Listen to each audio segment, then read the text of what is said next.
दोस्तों नमस्कार। और सबके सेवा में फिर से एक बार हाजिर बने नया गीत लेके। अगर गाना अच्छा लगी तो लाइक करब सबे, कमेंट करब सबे, चैनल के सब्सक्राइब करके बेल आइकन पर प्रेस करके ऑल पर क्लिक करब सबे, ताकि नया वीडियो जो भी हम बनाई वो सब मेरी सबसे पहले जाए। एगो गाना बा, एगो लड़का बा एगो लड़की से अपन मन की बात कहल चाहता, तो कहता है कुछ तो कहा जाता लेकिन कुछ कहते नहीं के, तो का कहता लड़का आई सबे गाना के तरफ चली सबे। तो हक देखला बिना, तो हक देखला बिना एक पलदा अरे रहत नहीं के। तो हक देखला बिना हर एक पलदा रहत नहीं के। दिल के बात बाज दिल से कहत नहीं खे। दिल के बात बाज दिल से कहत नहीं खे। तो हर चेहरा नूरानी नजर हटेला, जब रहेलू तू सामने पलक सटेला।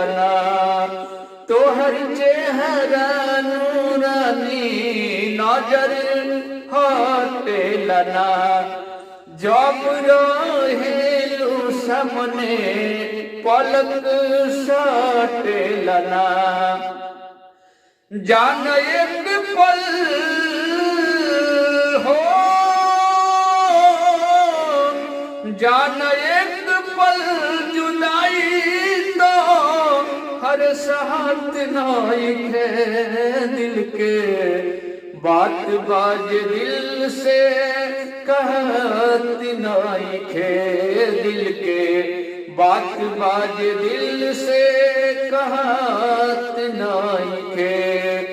बारी तू उतरल आसमान से, बस तोहरे के मांगिले भगवान से। बारी तू उतरल आसमान से, बस तोहरे के मांगिले भगवान से।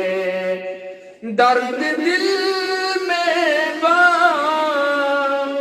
दर्द दिल में बाट तोहरा तो हरे बुझात नहीं है। दिल के बात बाज दिल से कहत नहीं है।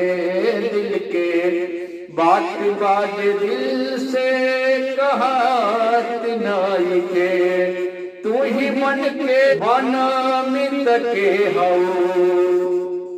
तू ही मन के तमित मनमित के हो। तू ही हार हो हमर जीत हो। तोहरा सिवा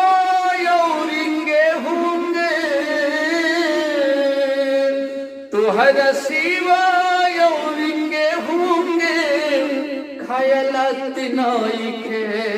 दिल के बात बाज दिल से कहत नहीं है। बात दिल के बाज दिल से कहत नहीं है। तोहर के देखला बिना, तोहर के देखला बिना एक पल भी रहत नहीं है। दिल के बात बाज दिल से कहत नहीं है। बात दिल से ये दिल के कहत नहीं है। नमस्कार।